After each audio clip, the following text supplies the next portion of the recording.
Hello, everyone, and welcome to Fiji Forever, silent podcast, almost spoiler-free recap of Survivor Fiji. While we wait for Survivor 44 to premiere, I will be spending the off-season recapping one of my favorite seasons of all time, Survivor Fiji. Today we'll be covering episode 12, A Smile, Velvet Gloves, and a Dagger in My Pocket, which originally aired on May 3rd, 2007. Let's be honest, it's been far too long since I've had a fellow member of the Survivor Diversity Campaign team join me in a podcast. In fact, it's been 10 episodes. So, joining me today to remedy that is the one and only Malcolm McDaniel. Woo! Yes! Hello! Yes, the gang Woo-hoo-hoo. is back together. At least two of us are, but Right. we'll have watch parties to go to be able to meet in person again. That I am confident about. Absolutely. Yes. All right. So, Malcolm, I said before we went live was that, like, for this episode, before I had even gone to the rewatch, I had said that I needed just like a reliable person or group of people that could cover this episode with me in an interesting way that, even with the obvious boot that happens in this, it seems, like pretty much like throughout the episode, it's pretty clear that if Alex doesn't win immunity, he's going home. He didn't win immunity, so he went home.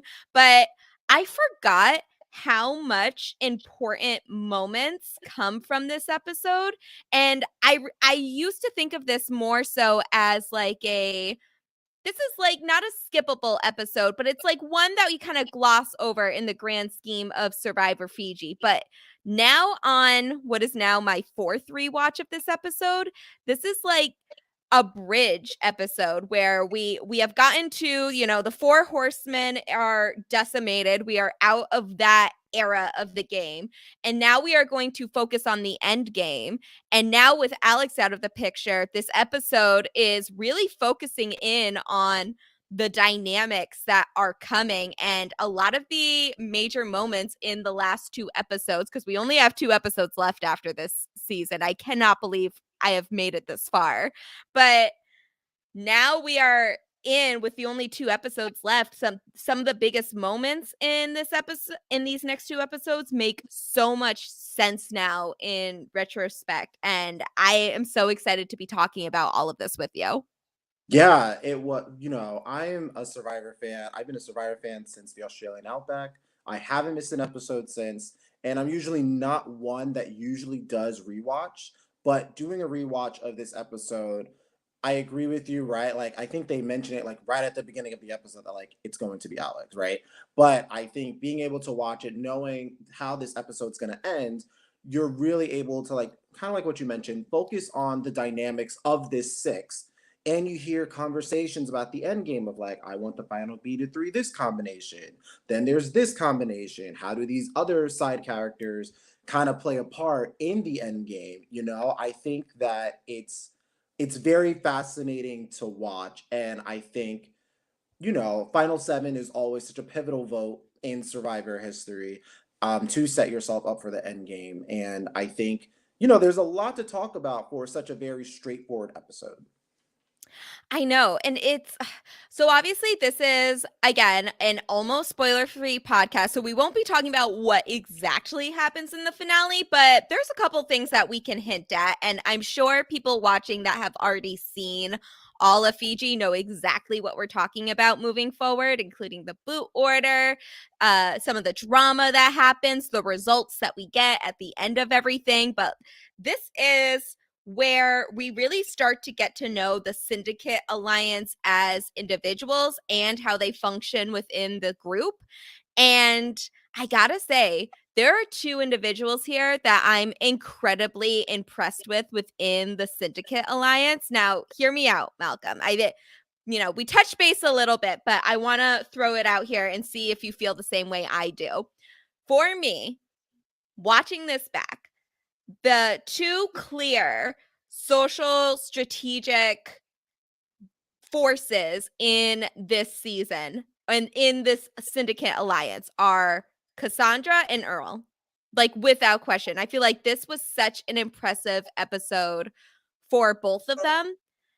And I'm like very impressed with seeing their insight in this episode, particularly with how much power both of them have in their respective duos or in big alliances. We see how confident Cassandra is that she'll be able to pull in Dreams and Stacy to vote however she wants. We'll see Earl and prove like what a valuable ally he is to pretty much everyone in the Syndicate Alliance. But the fact that it really feels like to me that the core four, as he calls them, the core four people that he wants to see bring to the final four together, they all seem to really value his allyship, his like part in their game more so than they value like some of the other options here. Like we see kind of one of the big drama points of this episode that doesn't really involve Alex is how him and Yowman and him and Cassandra, they all seem to have like different ideas of who they want to go to the end with. And it's just very interesting to see everything unfold, especially because at this point, I don't think they know that it's not a final two, which would make sense given when this aired or when they were filming this season.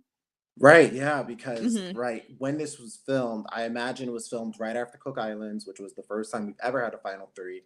So I'm Mhm. sure they're anticipating, it's going to be a final two, and once we get to final four, we'll just duke it out, and whatever happens, happens.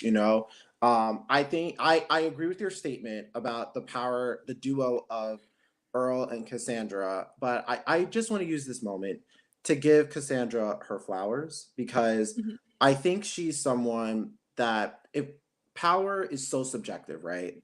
And I think Mhm. Cassandra had major the most power and influence, believe it or not. I think Earl was clearly a powerful character. I think it starts off with Earl being like, "We did that split vote. I didn't want to do it, but I went with Ja, and you see what happened. Now we're not doing that again, right?" I think that's power in one way. And then I think there's Cassandra, where she's getting all the options presented, right? Like I think speaks to her strong social game. She sits with Alex. At like as we're getting closer to tribal council, she tries to, just comfort him, kind of like, you know what it is. But Alex goes to Cassandra being like, "Look, I can't stay without you." And right. And it gives Cassandra all her options and being able to determine what she thinks is best moving forward. So I think she's in a great power position that maybe is not so visible than maybe Earl. Because even Earl was like, Stacy and Alex were talking, and Earl was like, "I don't like that. Boo, go handle that." Boo handled it. I was like, I mean, fascinating.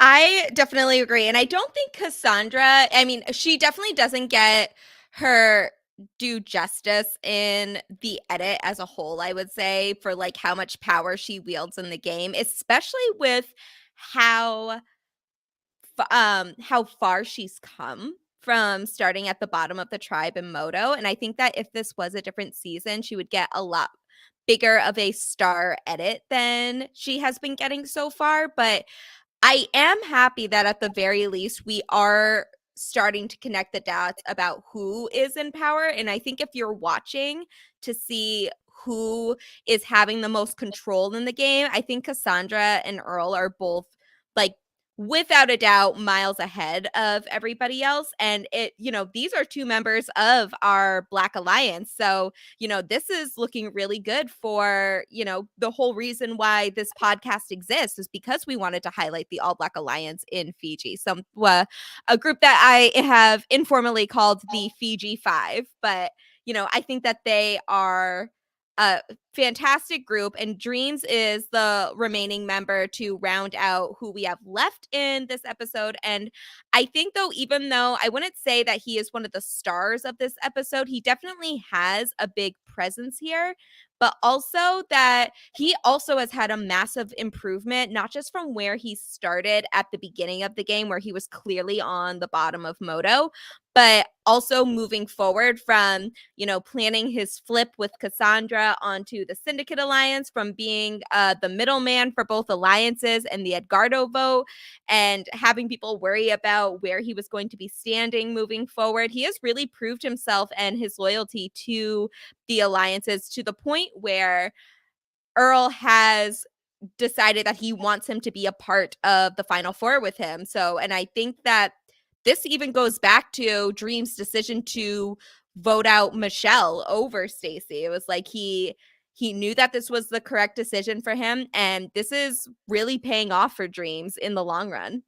Yeah, I know that you are a Dreams supporter, number one Dreams fan. Yes. And I think seeing this episode and reflecting back on like where Dreams started, everything he went through, and his amazing ability to adapt to the situation and the environment around him, I think in future, if Dreams played later seasons, like in the 30s, I Mhm. think Dreams get so much more props. But I think Yeah. just because it's so, still early in the Survivor makeup and Survivor identity, right? Like I think it's not seeing how beneficial and how important and masterful Dreams' game was of being able to be resourceful and integrate himself into Yeah. groups that he wasn't a part of, and not just to be a random vote of, to be a part of a voting block, but now saying, hey, Dreams, he's proved his loyalty. I can trust Dreams. I can rely on Dreams.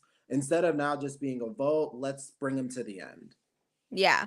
I completely agree. Now, before we get there's a lot about what you said that I really want to talk about as we dive into this episode, but before that, I just want to reiterate the rules of this podcast before we dive deeper into episode 12.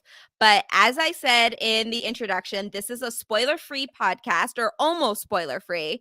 It's one important exception. And that is that there is an all Black alliance that the edit never shows, so that we will be highlighting them throughout the season.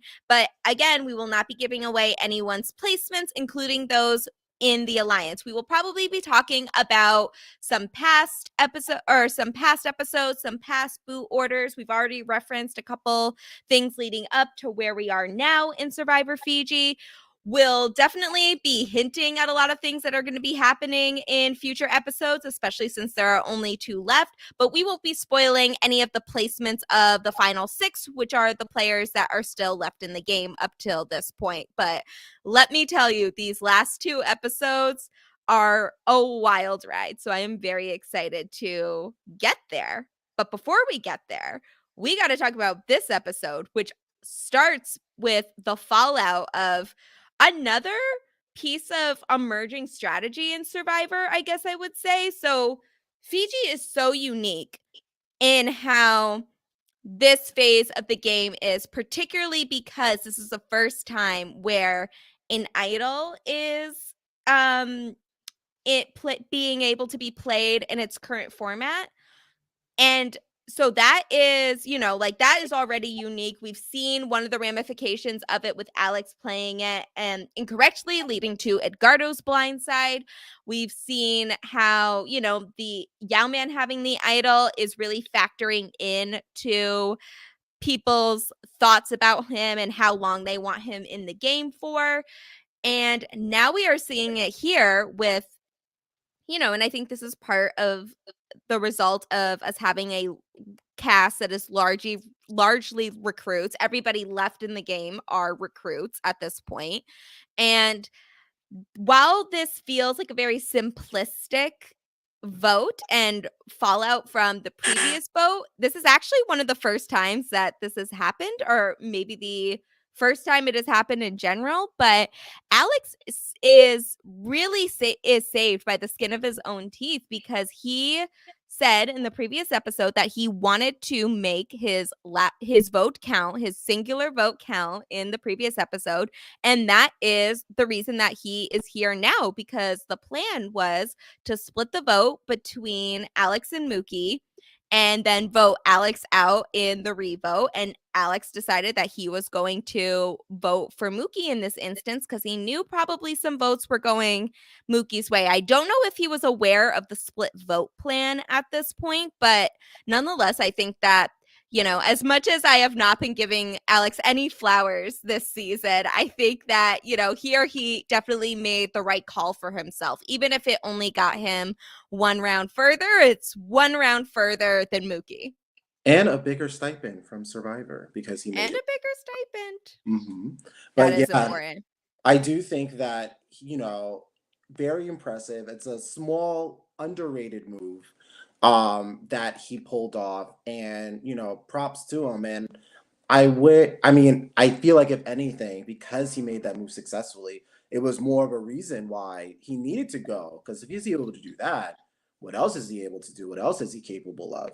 But definitely was a very, very smart move. And it would have been kind of funny if it ended up being like a 4-4. So like if Mookie did the same. But I appreciate players that prioritize themselves. And Yeah. what like because you see sometimes where it's like, that's my number one. I'll never vote for them. I'll just throw my vote and pray for the best, right? But for Alex to take, I guess, destiny in his own hands and says, I don't know what's about to happen, but I know it's either me or Mookie. I'm going to prioritize myself here. And he was able to reap those benefits by surviving one more day. I like seeing those things. Yeah, I agree. And, this is very much, even though this doesn't ruin the numbers for the syndicate, like, this is not a huge impact in the syndicate looking back on it, but it is definitely a wrinkle in the initial plan. And I think part of this is because I think at that point that Mookie was voted out, Mookie had kind of given up. He definitely was not the same determined player that he was when he started the game. And I think Alex still had a lot of gas in the tank at this point and was still willing to pull out all the stops to try to make himself last at least one more round. And I think he made some pretty compelling arguments, especially for the people that he made these arguments to. I do sort of question why he included Earl in his plan initially, when Earl seems to be the biggest proponent of getting Alex out at as soon as possible. And, Earl is particularly upset about the fact that Alex is still in the game because he did not want to do the split vote that resulted in Mookie being voted out over Alex because, in his eyes, this was always a likelihood to happen because of the fact of like Alex and Mookie, yeah, they're alliance, yeah, they're tight, but if we want to make sure that is Alex specifically going out, we need to put more votes on him.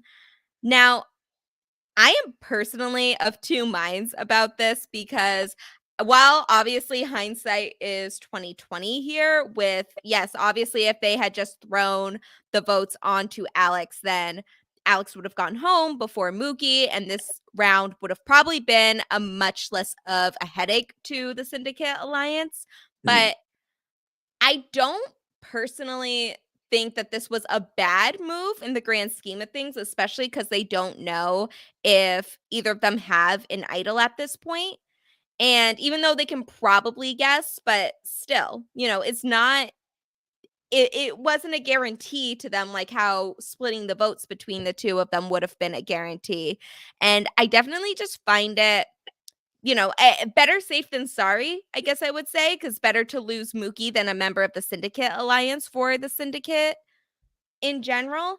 But also, like, really, the simplest thing to do is that if they really preferred Alex over Mookie, they would have just done a 4-2 split instead of the 3-3 split that they initially came up with. Yeah, I think that, for the Syndicate 6, it was the right decision to split the vote. But I imagine for anyone, clearly I've never played Survivor, but if I was to play Survivor, I want to make sure that the plan I go into tribal council with is the plan that is executed, right? So even though, one of the two were eliminated, it wasn't the one the six wanted. Yeah. So I think it still put a little wrench in their plans, which is why there's a little bit of that tension when they come Yeah. back to the beach, because it's like you see, like, yes, it benefits us, but this is not what we wanted. And I think Hmm. that's where we start seeing Earl, you know, visibly upset, saying like, Yeah. this is why I don't listen to people. I didn't want to do this. We're not gonna have that happen again. Okay, is it just me or was Earl like particularly annoyed this entire episode? Because I knew he I knew he had that confessional at the beginning where he was really like, I didn't even want to split the vote. Like, that was so stupid. Of course they were going to vote for each other, all of that. But then he's like very annoyed every step of the way until they finally get Alex out. Like, this man is just waiting for this to be happening.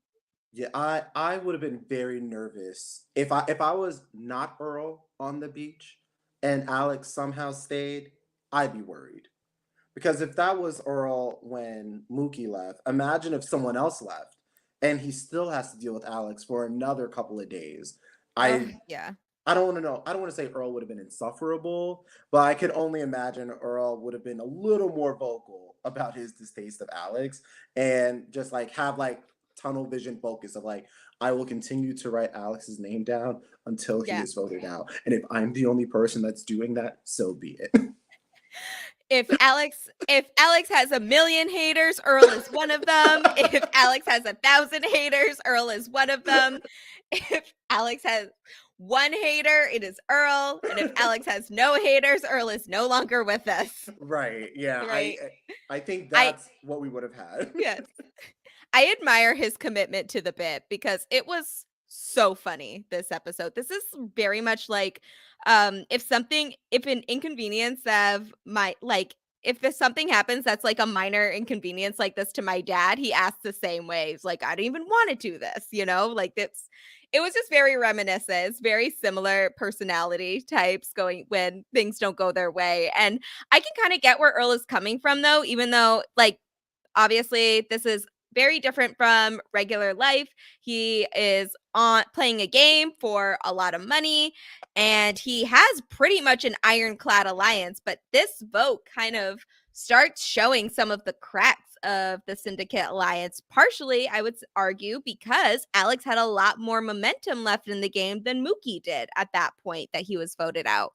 And we even see this right after Tribal Council, where they have like the group meeting and there's some paranoia about like why Stacy is talking to Alex afterwards. And I'm sorry, just like why? First of all, the fact that they send Boo of all people over to grab Stacy is hilarious. But the excuse that Boo comes up with is also equally as terrible and hilarious because he basically is just like, yeah, everyone wants to talk to you. She's like, who is everyone?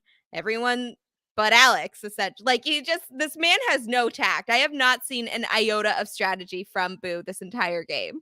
Yeah, I was like, when he did that, my immediate thought process is like, oh, they're not even hiding it. They're like, Yeah, it's gonna no. be us six over here. Alex, you're gonna be over here by yourself. And the babysitting strategy of like whoever talks to Alex is a problem. And we even get a little bit of that at the end when Yao-Man's by himself, and Yao-Man's like, I don't like being by myself. Where's everybody at? Including Yeah. Alex under the tree? So We love a petty king. Yaman is like so secretly petty throughout this season, and I love it. Like, mhm. this is not something that I caught on my first watch, and maybe a little bit more in my second watch because I was significantly older when I watched this a second time. But in my third and fourth rewatches, this is definitely noticeable. And I love petty behavior from Survivor contestants, and Yao-Man has that in spades. It's glorious. And even even though it's kind of like, babysitting in alliances, it's not great TV and it's very boring to me and I don't like it. And it's why I don't like certain seasons of the show. But Speak on here it. in this, what? Speak on it. Speak on it, but like actually though, but like here it's very funny in part because it's handled so poorly by Boo. And then Stacy of all people, who is no stranger to letting people know what she thinks of them, is just like very annoyed at the whole situation. So it's just very comical to me. But then also, like, this is kind of what Alex did at the beginning of the season when he was in the majority alliance on Moto. So, like, I don't feel bad for him. Yeah, no, it's funny to see it be reciprocated Yeah. to Alex in that regard. But you know, it's fascinating. Again, I remember watching this episode being like, what is going on here? But also remembering like these are all recruits. So they probably maybe watched some episodes, if that, Mhm. totally unfamiliar. And I think, it just speaks to like why probably we're all Survivor fans, right? Where like a group of 20 people get to decide the rules of their society while they're playing the game. And they decided that Alex was going to be, for the most part, ostracized. He was going to be the next vote, though ifs, ands, or buts about it, and no one questioned it. Yeah, it's been very interesting, and I kind of like, obviously I've been saying I like a healthy mix of recruits and fans. It doesn't all have to be super fans, but like a nice mix of them. And this is obviously just too heavy on the people that have never seen Survivor before, especially when they have made so many major changes in the game from the point where I think Panama would have been the season that they would have had that would have been the last season they had a full season of, I think. Or would it be Yeah. what came first? Guatemala or no, it was Panama. Never Yep. mind. Because Mhm. Guatemala was right after Palau and Palau was 10. Ah, Yep. so so smart. Anyway, but no, so yeah, so the last full season that they would have seen is Palau, and the Idol had very different rules. It was a final two. I actually looked it up. So Cook Islands only had a couple episodes out by the time that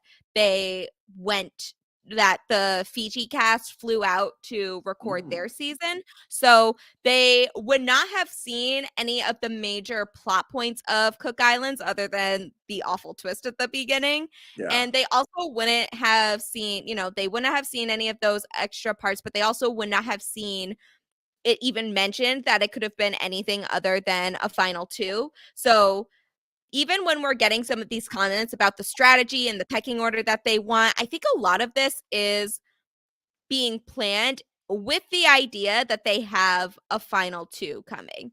Because, and we talked about this a little bit last episode, Malcolm, so I want to kind of run this by you. I feel like people seem to be very nonchalant right now about Yao-Man, despite the fact that it is well known that he has the idol.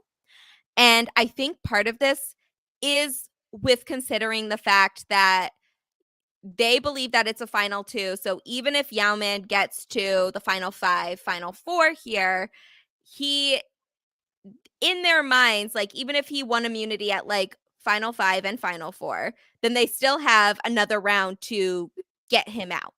And I don't think that that is I think that the likelihood that we get a Yao-Man blindside here or in the previous episode is just like much more likely, I guess I would say.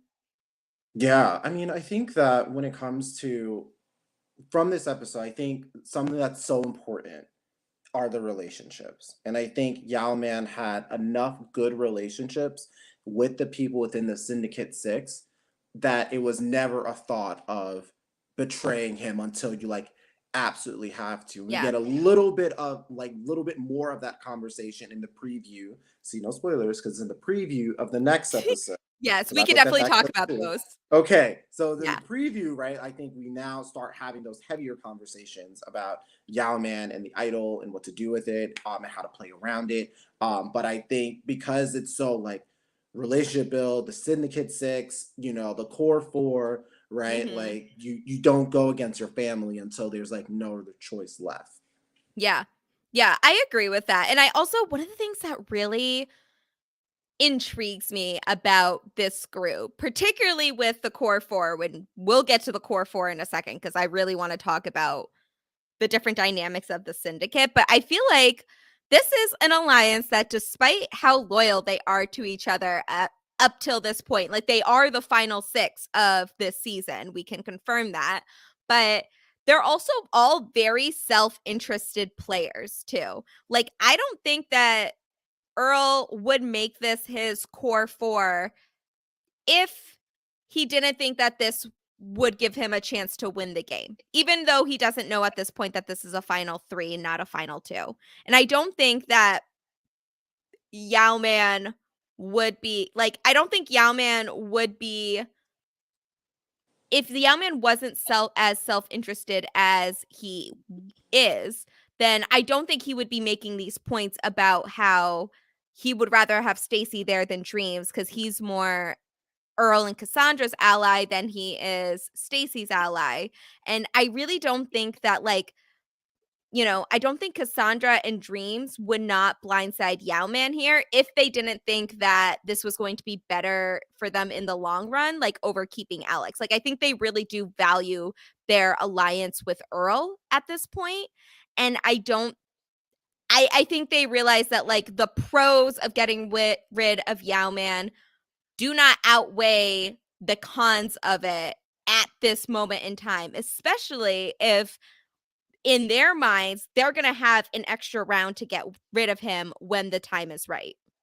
Yeah, I mean, I think knowing from this episode, knowing that relationships are important Mm-hmm. and that they're recruits, and this is in their head probably a final two. Why don't you bring all Yao Man? Like, Yao Man's the oldest person in the season. You imagine the final challenge is gonna be something physical. You take Yao at three. The idol Yeah. won't be the idol won't be a concern. I think Cassandra's there as well, because I imagine from their perspective, Cassandra is probably the GOAT that they bring, right? Or the zero vote finalist. GOAT sometimes can sound so derogatory. But Cassandra would probably have a harder time winning at the end against almost anyone there, just from the jury's perspective. So how do you not bring Cassandra all the way to the end, right? So I'm imagining for like the Stacys, the Boos, the Earls, the Dreams of it all you got to Mm-hmm. say is, as long as I can get to three and beat Yao Man, I'm golden. I Yeah. got this in the bag. Yeah. Ooh, I kind of like this. So, Malcolm, I do want to ask you. So, if from the final six, if they got to pick one other member in the final six to be their final two partner, who do you think that would be? Like, let's go through each member of the Syndicate Alliance. So, like, let's start with Boo. We'll go in yeah, that'd be Alphabetical. alphabetical. So we'll start by alpha. Yeah, so let's say Boo. Who do you think is Boo's?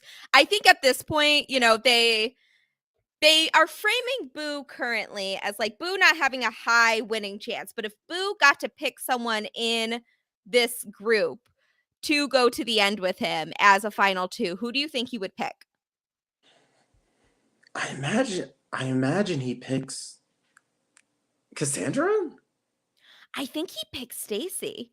I don't I know what. think Stacy. I think Stacy. Like, if you're saying like who's their bestie, then I would say Boo Stacy. Oh, But yeah. if it's who do I think I can beat at the end in a final two, Yeah. I think for all five of them, it's Cassandra. Oh, okay, interesting. So I think everybody, so if I'm thinking of this in like a long-term perspective, I think Earl is picking either Cassandra or Dreams. And I think Hmm. he believes that he can beat either of them. I think Yeah. Yao-Man is picking Stacy, and part of this is because of the Core 4 announcement.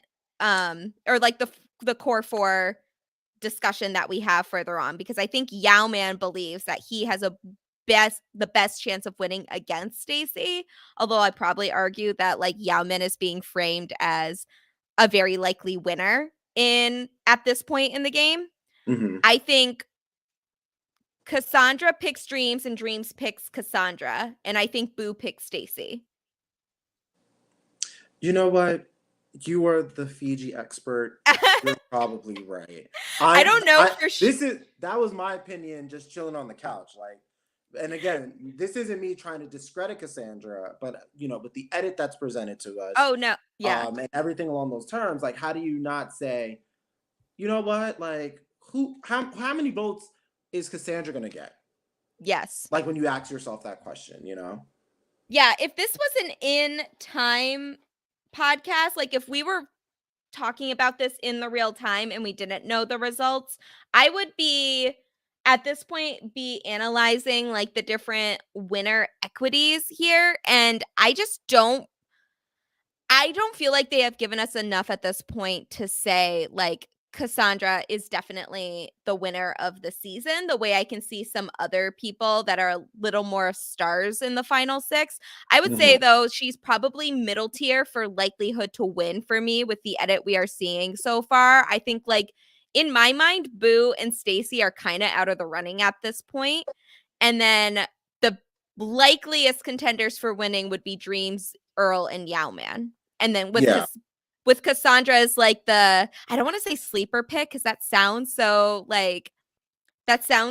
unattractive as like for talking about like a person winning a competition like this, but I think she would be like the Natalie White pick of like, we don't see a ton of her as much as we see the other people winning here, but like when you listen to what she's saying and the confessionals that we are getting from Cassandra, like I could definitely see myself voting for her if she makes the right case going to final tribal council. Like I could definitely see her making a strong case for herself. And I love that from her.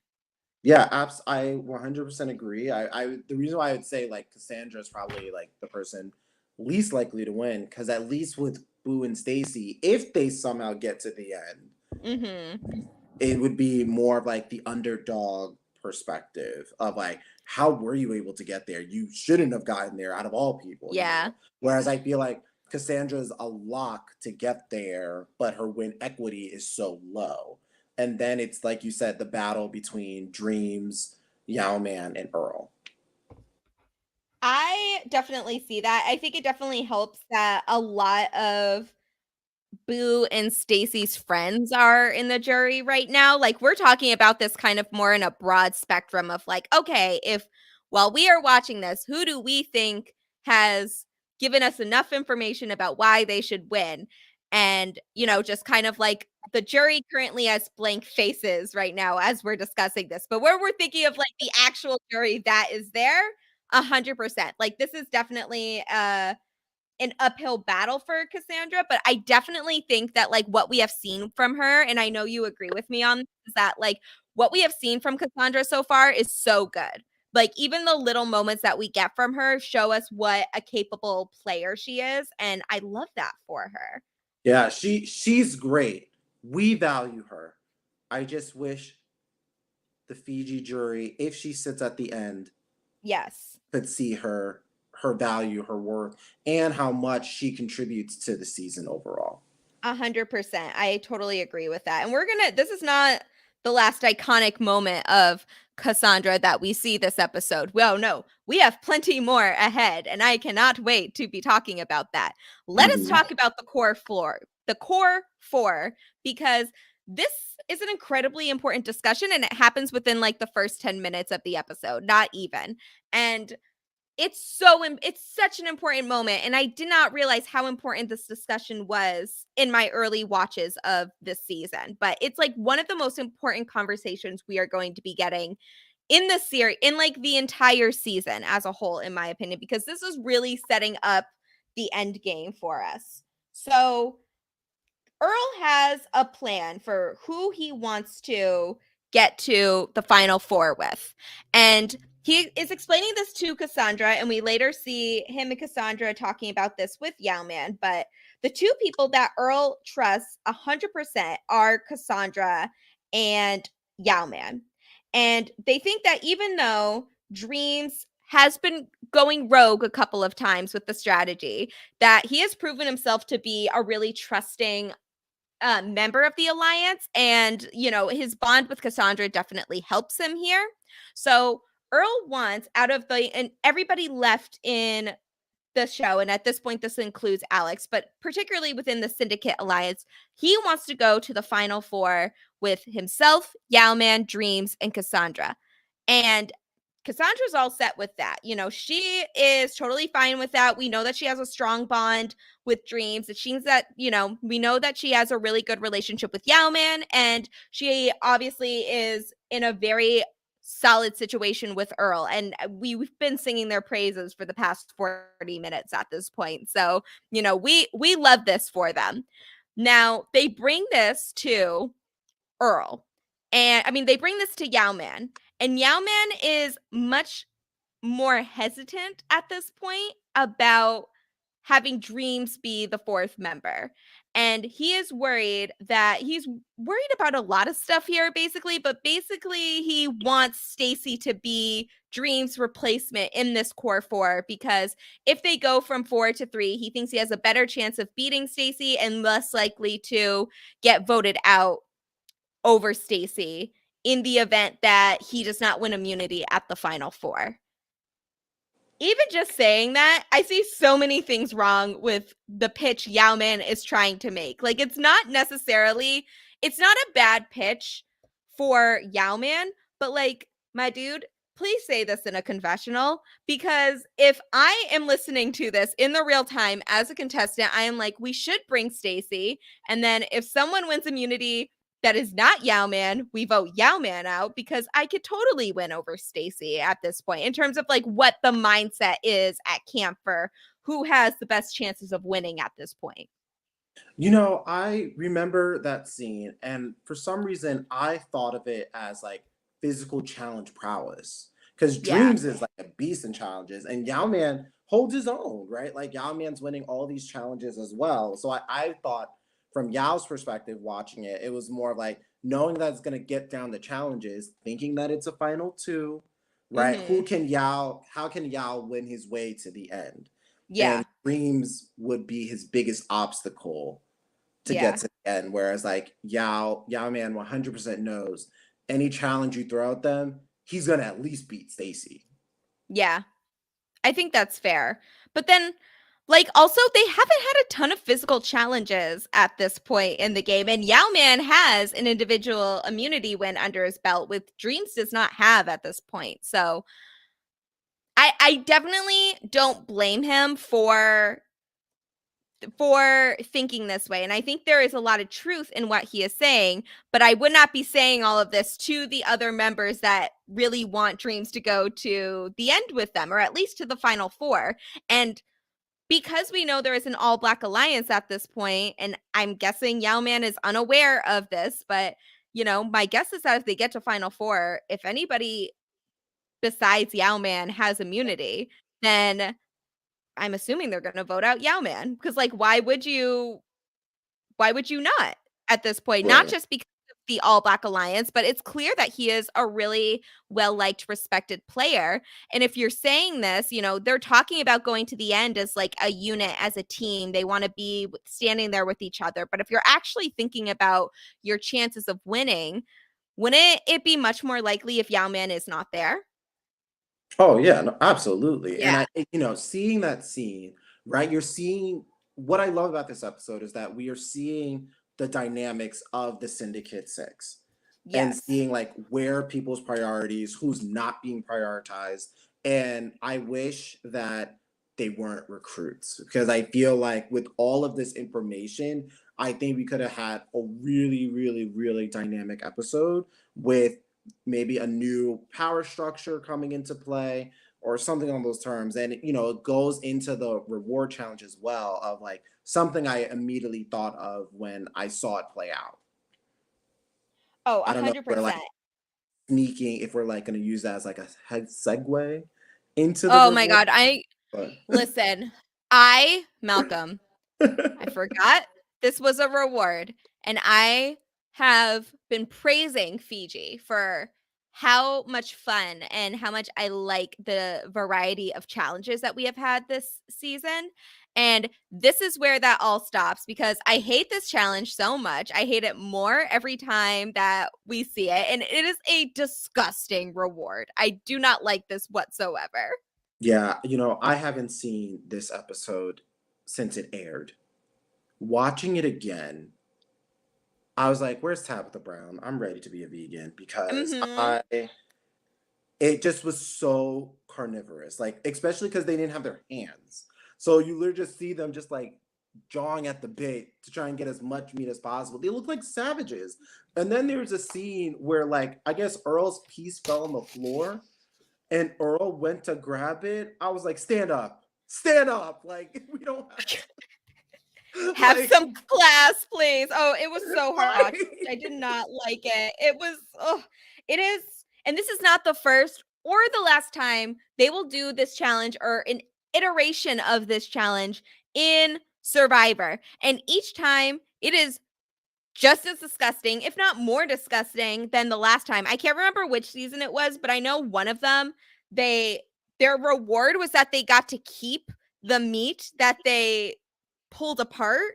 I'm like, who wants the saliva meat? I don't care how long you boil it for, but like, I don't care if you're starving. That I have a line. I will eat bugs. I will eat I will eat coconuts. I will eat whatever else is out there, tapioca, pineapple, whatever.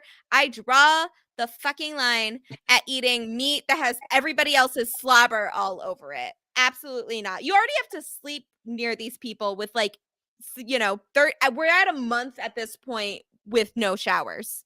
Right. I was like, I think that challenge probably happened on like day 31, maybe 31, Yeah. 32.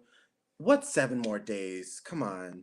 It's just it would just be like, especially because this is individual, like it's a little different when they do it in the tribe format when it's still Mhm. not every person for themselves. But I think at this point, it just, you know what? I don't need this reward. I don't care. Yeah, this is not, there is nothing that you could possibly give me that would make me want to partake in this challenge and actually put in effort. It is just not, it is not happening. This is too gross. This is obviously a pre-COVID challenge for Yeah. good reason. And now it just has like a whole other level of ick to it. Maybe if it was an immunity challenge and your ass was on the line, Oh, maybe, yeah. maybe. But a May reward?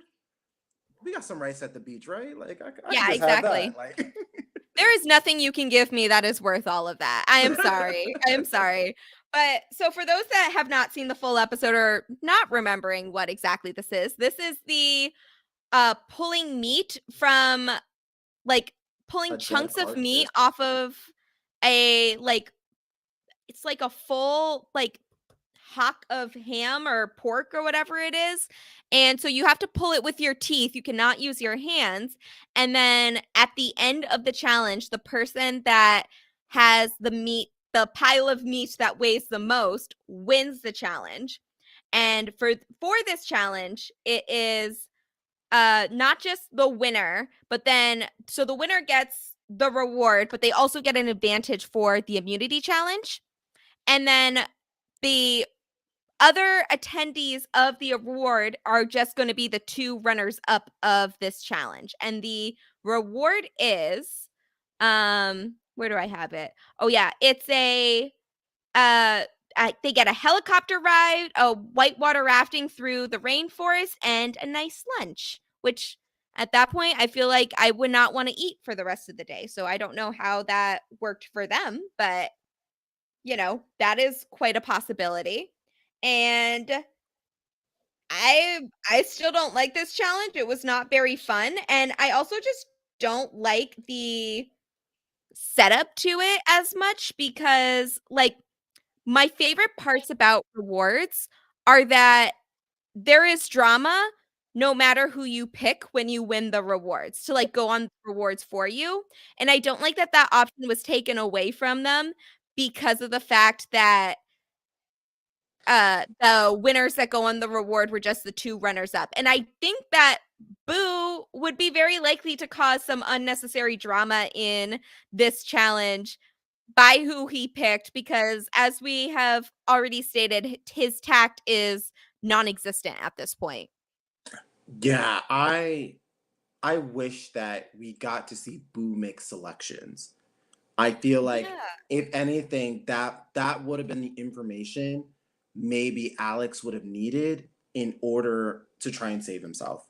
Yeah. Right? Like And as much as Alex was like trying to pitch target Boo because everyone hates Boo, you need yeah. someone like Boo to come to your side, right? Like who's Boo close to? To and try and pull in and be like, hey, like I can be your fourth right here, just to try to survive another day. But I would have been who do you think if Boo had the choice to be like, there's Jeff Probst, Boo, pick one person to join you. that's a good one. I would say so part of me thinks he would pick Cassandra. And I think they had like a solid like mutual friendship on the island, but I also think that that might be like a just like a neutral choice for him. Like it's not anything that will ruffle some feathers. I don't think he's picking Earl because he picked Earl to go on exile. Right. Um he might pick Yao-Man. I don't see him picking Dreams or Alex at this point, personally. I really don't see him picking Alex here. It's so hard because we really haven't seen a lot of strategy from Boo, and I don't know if he would pick strategically or if he would pick who he likes the best. And even then, I feel like his opinions change all the time. Like I don't actually know who he likes the best. I guess my selection would be either Cassandra and Stacy or Cassandra and Yao-Man. Maybe not Stacy. I don't know how he feels about Stacy. So I guess I would say Cassandra and Yao-Man. I think he likes Stacy because Earl sent him to get Stacy. Oh yeah, You that's know, true. So maybe he would pick Stacy. yeah. I think it would be Stacy and Cassandra, and I think that would be the information that Alex needs, right, Mm. to come together, right? Instead of targeting Boo, team up with Boo because that's 2 votes, and now you just have 2 more. But I would have loved to have seen from Boo's perspective, like who does he like? Because I don't think he would make a strategic decision, but it would definitely be upon like who do I like, or Yeah. who do I think deserves like who hasn't gone on a reward for a minute, who's really Yeah, I up. could definitely see him do something like that. Mhm. And then for this challenge is disgusting. Throw it away. I hate it. It's just I I usually for these episodes, I have been really enjoying the challenges, so I've actually sat through them and this was one that I could not like, you just do like a light fast forward through all of it because again, it is gross. And I'm not a fan of the fact that the 2 runners up get part of the reward. I would have preferred we let Boo pick. I think that would have been a great opportunity, not just for maximum drama, but also to again see what Boo could have done strategically here or not strategically. But I like the element of choice and the drama that can ensue. But Mhm. that is neither here nor there for this, but so Boo wins, and it really isn't even close. He's the first person that weighs his pile of meat, and he gets 8.5 pounds.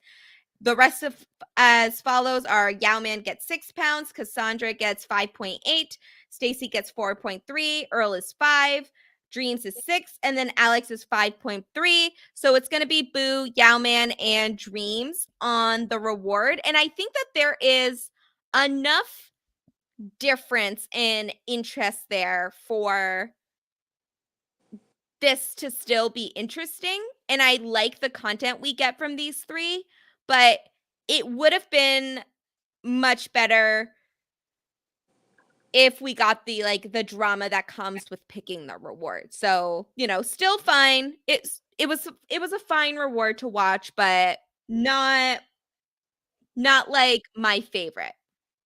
Yeah, what this reward says to the audience is that Boo is at the bottom of the Syndicate Six. Because if they Yeah. liked Boo, if they appreciated Boo's time, we would have gotten confessionals like, "Oh, it was so much fun.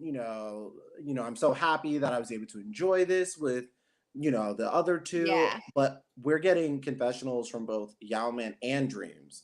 Boo talks too damn much. Wait, can I curse on here? I know "damn's" not really Yeah, like. I've already said fuck once at least. Yes, Oh, please okay. swear. I Yeah. put the Oh. explicit tag just in case. Yes. Okay. But yeah, like, they're like, they basically are saying Boo talks too fucking much. Like, Mhm. so now that we're at the 6, how do you not say, like, Boo's days are numbered? Because they don't like him. And knowing that, like, relationships are going to be so pivotal in this season, it's just communicating to us.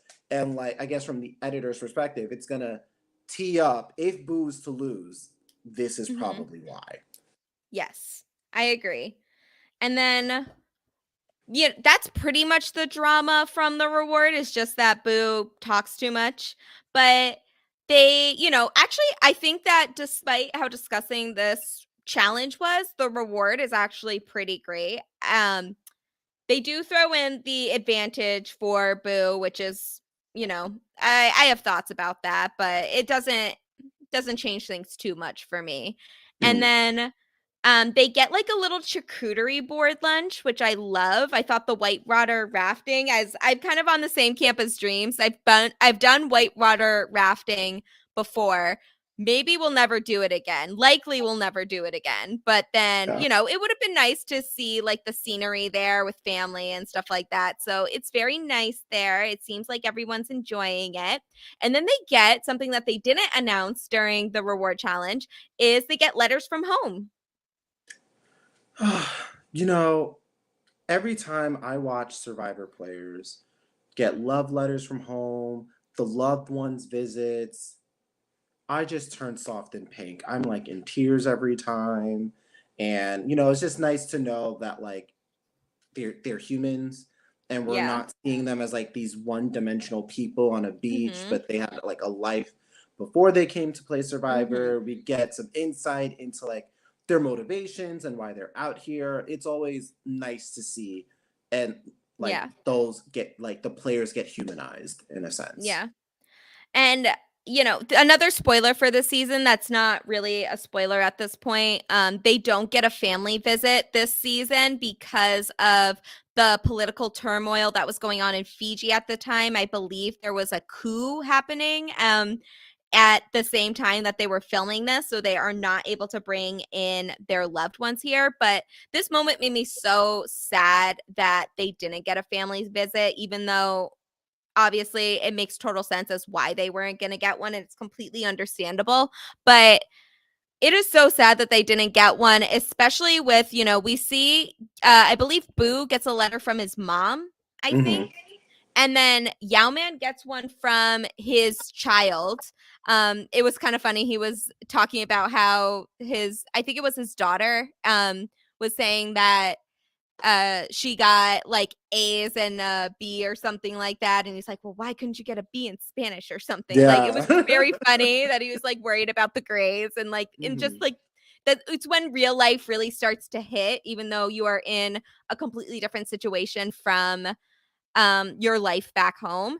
But Dream's moment is the one that really hit for me because he gets a letter from his sister, and while their letters, Boo and Yao Man's, are much more lighthearted. They seem to really be enjoying their letters. Dreams is very deep, and this is very reminiscent to me about the dreams that we got in the first few episodes. The one that was really thinking about his life back home. He knows of what a big deal this is for his family, a chance to have a better life from themselves, and like in a world where, as his sister said, they thought that their family was out of chances at this point and they are getting another chance here, and that Dreams is just so honored about the fact that he is the one that is getting his chance to be out here. And it was just a very touching moment for me, especially when we're really thinking about Dreams as a character and his highs and lows of the game. And it just really showcases the difference between him and the other players in the game, including some of the players that he's already outlasted. I still, in the back of my mind, am remembering him talking about the original Moto and how none of his other tribe mates really know what it's like to suffer in the same way that Dreams knows what it's like to suffer from just not having a lot growing up and having to go through a lot of difficult times at someone so young. And he is very young in this season too, so you can tell that he's lived a lot of life in his I think he's 24 when this season was filming. So this is, that he's a very wise and like very well-rounded character. But with all of the craziness that's happened the past few episodes, it was just very uh it was really like a comeback to earth moment for me, of like, this is the Dreams that we remember, the Dreams that I love to watch play, and like this is part of the reason that he is such an impactful character to me.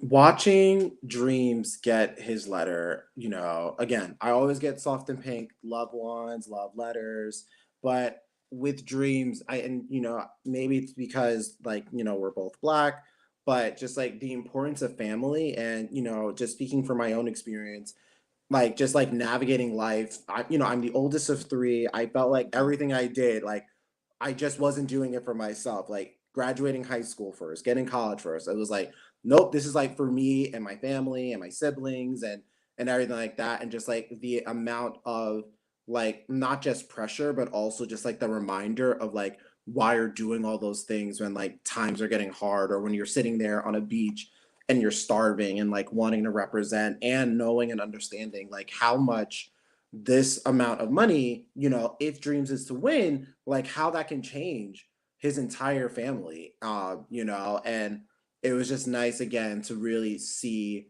Dreams. I don't want to say in a vulnerable state because I feel like us like men, like particularly black men, showing emotions should not be seen as like vulnerability and weakness. But I think like being able to just like really see Dreams hone in on those feelings and like what this means to him.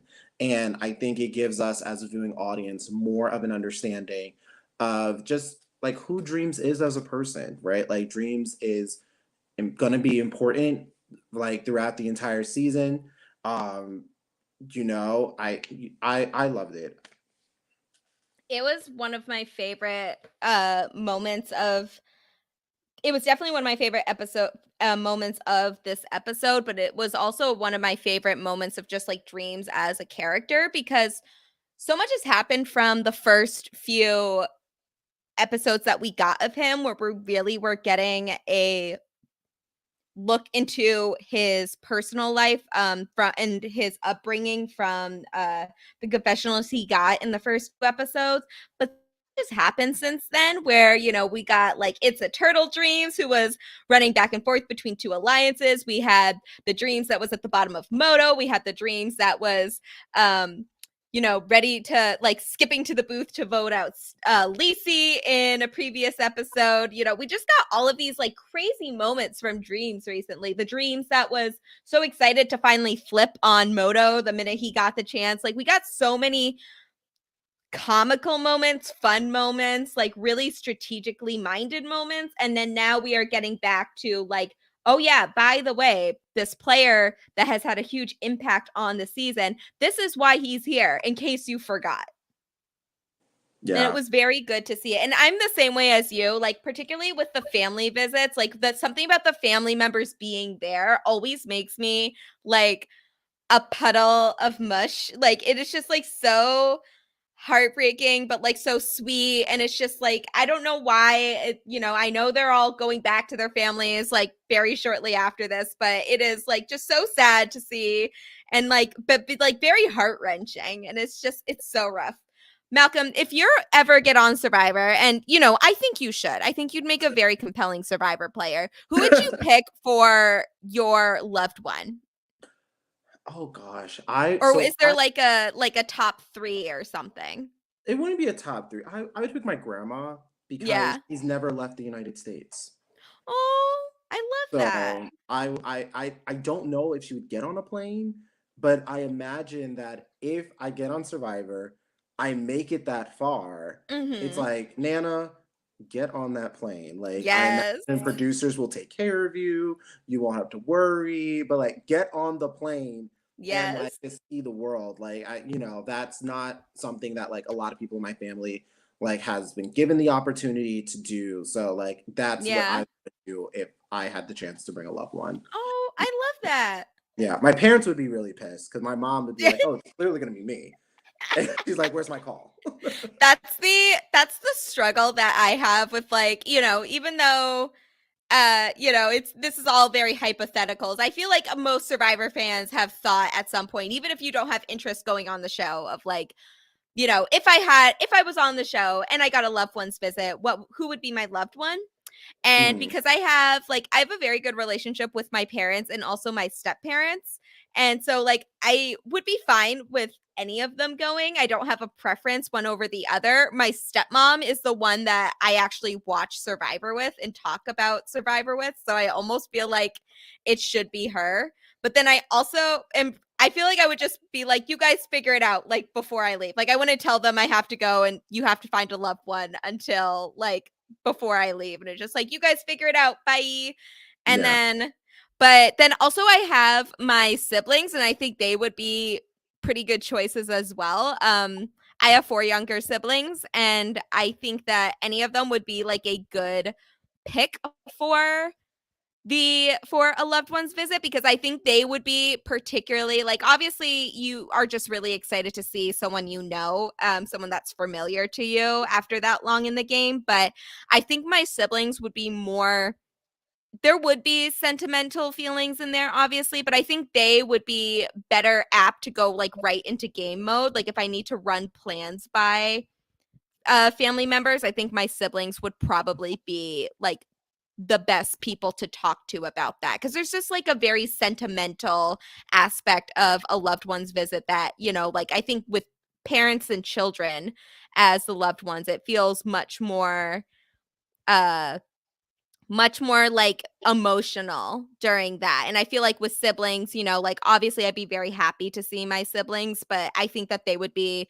much more likely to just go right into game mode when I need to be like, I need to run these plans by you. Don't tell me I'm crazy, please.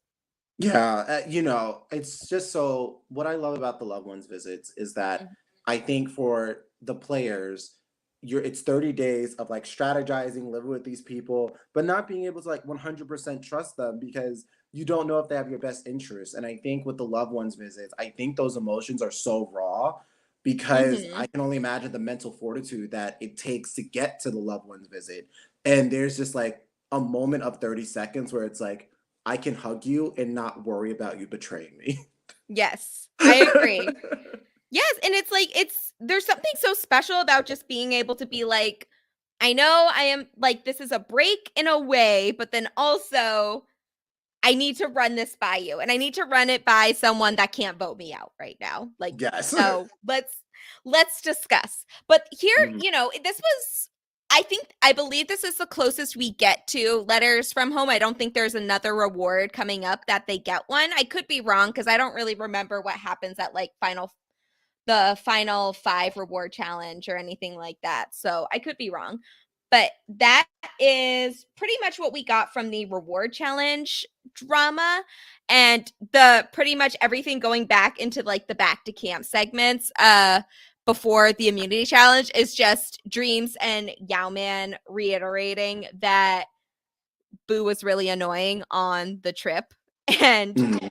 that's about it. And then it's also Dreams and Alex are, Dreams basically confirms to Alex that like he's in deep shit.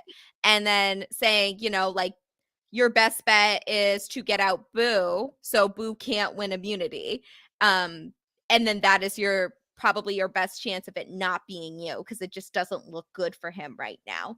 Mhm. On the other side of things, this is the other time where Earl seems kind of pissed. Not as pissed as Mookie, but he was sent to exile by Boo. And I have to laugh at this decision because, one, this is like probably a good thing for Earl because he gets the idol clues, and he seems pretty confident that he'll be able to find it with just these 2 clues. Mhm. But then um Boo sends Earl to Exile Island saying how he is going to he knows that Earl is not going to take it personally, and then Earl has like the biggest eye roll from this moment. Who wants to go to exile? But like, so I think this is still a time in the game where Exile Island is seen as a punishment, especially at certain points in the game. Like early on in the first couple seasons, this was really like not something that people want to go in, despite the fact that it usually helped the person that was sent there in the game. But I feel like this is the prime time to go back into Exile Island. Like, I think if you're not going on the reward, you want to be at Exile. You don't want to be one of the people back at camp, because we saw that Boo, when he went to Exile Island, he got the clue saying essentially the idol's back at camp. And Boo was excited because he's like, good, I didn't want to do anything. And this is, of course, like when he popped his knee. So I think he just Mhm. kind of took it as I am going to relax for the 2 days that I am here. But Earl gets 2 clues. He gets an extra clue from what Boo got. The idol has not been found yet. And like, I think Earl is pretty confident about the fact that it has not been found yet. But the clues that he gets are very helpful. Even though it's back at camp and he doesn't find the clue or he doesn't find the idol this episode, the two clues are the idol is back at your very own beach. It's close to a singular tree and easy to reach. And then clue number 2 is your normal winding path you'll walk inside. It's inside a tree near a lonely tower of rock.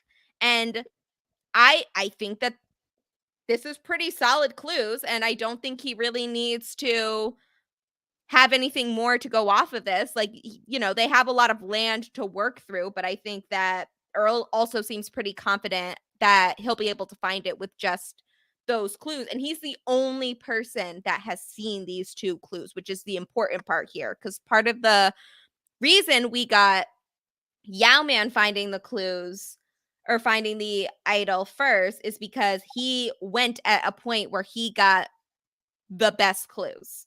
Where he went right when he needed to go, and I think Earl is going right when he needs to go. Yeah, I imagine Earl was probably pissed when he left to Yeah. go to exile, and then once he got to exile, saw the clues, was like, not that bad. I'll take Yeah. it. Back at Earl's Island, it's not even Exile Island anymore. It's back to being Earl's Island, and we love that for him. We love a king that invests in real estate. Mm-hmm.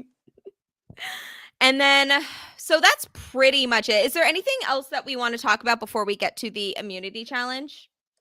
No, I feel like I was a little shocked that Alex wasn't sent to exile, but I imagine That it was probably because, the possibility of another idol clue, knowing Alex is the target, you don't want to send him. Um, yeah. and I wonder how Boo choosing Earl to go to exile plays moving forward into the game because, now it's a 6. And like out of all people Boo could pick from, he picked Earl. Is that a sign of trust? Is that a sign of, hey, you're kind of like the bottom of my totem pole? Like I wonder if we get those confessionals moving forward and if that potentially factors into episodes moving forward as we get Yeah. closer to the finale. Yeah, honestly, I don't even know. Like, I almost believe Boo when he's saying he figured that Earl was going to be the one the least pissed off at him for sending him to Exile Island because I don't even know what else to base this on. Like, we've already said we don't see a ton of information from Boo at this point in terms of like how he's thinking strategically, but then also I don't know what else he would have based it on to go for this decision. I almost was like worried, even though I obviously knew that that's not what he did, but I was almost worried that he would send Alex just because it's like, oh, let's just give the outsider a tough time, even though strategically that is absolutely the worst thing that you could do. Yeah. And again, I wish we got a little bit more Boo insight as we get closer to like what's he thinking, what's his hopes, like how does Boo think Yeah. the game, like that was something that I was asking myself a lot watching this episode of like, all right, how does each player think they're gonna win and Yes. who are the people they need in order to do that. Yeah. I agree. I think this is a good part here. This is like a good way to really be thinking about the game. Considering everything that happened last episode where they like almost threw the challenge to Alex, I really by accident, I should say, but like I really, really, really hope that they had learned their lesson and that Boo was never going to send Alex to Exile Island. But I don't even know with some of these people. Like some of the choices have been so bad in this season, and that's part of why I love it. And I think that's like the beauty of having recruits, right? Yes. Because it's like, why are you making that decision? And as an audience, we can just enjoy and either see it pay off or see it crash Yes. and burn. Yeah, honestly, it's just I don't want to see a cast full of game bots playing this season or super fans. I think that is the most boring that we could get in this game. And I mean that in like as a fan that just wants to see the most entertaining product. And even though obviously like all recruits is also not the way to go in this, I'd rather see more people that don't know the game as well as we do than if like than seeing people that know the game and are trying to be game body throughout. Like that is not entertaining to me. But seeing a bunch of people figure out the game as they go is very entertaining. Oh yeah, I 100% agree with that. And again, I think that those recruits bring uniqueness to each season, and I think Mm-hmm. is what makes each season unique, right? Like I know this is Mm-hmm. about Fiji, but you talk about like, Russell Hance and Samoa, who was a recruit, and look at all the damage they did in that season, Mm-hmm. like recruits have a place on Survivor, but Yeah. not a whole season of No. recruits. Yeah. Definitely. It's just we want a nice mix of recruits with I would say like recruits, casual fans and super fans, like a healthy mix of all of that for my entertainment specifically. Hmm. Yes. All right, so let's get to the immunity challenge. I actually like this immunity challenge if they didn't have I like the first part of this immunity challenge without the advantage that they gave Boo. So the first part of this is that everyone is assigned their own lane and it's a lane of sand and there are 3 paddles or steps on that are buried in each person's assigned lane and they have to dig out 3 step pieces for the second part of the challenge. And Boo's advantage is that he's automatically in the final because he has his steps already. And first of all, I think that's just too powerful of an advantage, even though I still think that there's probably a good chance that Boo wins, even if he hadn't gotten this advantage. I don't want to discredit Boo's win, but I just think this is a really overpowered advantage in the game. Like, just give him one step, and then he only has to find 2, and everyone else finds 3. Like, I think like that is like the right amount of advantage for a player, but this is just like way too powerful here, and especially when some of the drama that is going to come into this episode is Boo can't win immunity and Alex must win immunity if Alex wants to stay. If the obvious vote isn't going to be the one to go home. 2 things Hmm. have to happen here. The most important one being Boo can't win immunity. That is the best chance that Alex has at this point to stay in the game here. Which, you know, that's I think it from like simple and how it's the edit. Of course, I feel like if Alex was savvy enough, he could have found another way to stay. But yes, Yeah. it's either Boo lose. Wait, sorry. It's either Boo. If Boo wins immunity, you are fucked. Yes. And the fact that he had a whole advantage to get to the end, to get to like the final part of the challenge, I am sure for Alex just added more pressure because Boo's a big boy. Yeah. Boo got that muscle. Boo's kind of tall, He so didn't even use the steps that he won when it got to the second part of this challenge. right, which then prompted. I don't know if we're like jumping, if we can jump that ahead a little bit, Yeah, but like, so I mean, nothing really happened. So it was kind of funny to see like how bad Cassandra was at digging and like some of the other moments that happen in the first part of the challenge with Alex throwing sand into Yao Man's lane and then Yao Man throwing it right back. There was just a lot of petty behavior, both from the contestants and from Jeff, which I love. But then at the end of the first part, Dreams and Alex are the first 2 to find their steps. So they go with Boo to part 2, which is where they have to use those steps to escalate up a pole to get, I think it was a flag. That sounds right. yes. Yeah. But they don't even use the steps because I think it was Boo that did this first, but he just climbed up the pole with sheer strength himself, like no steps required.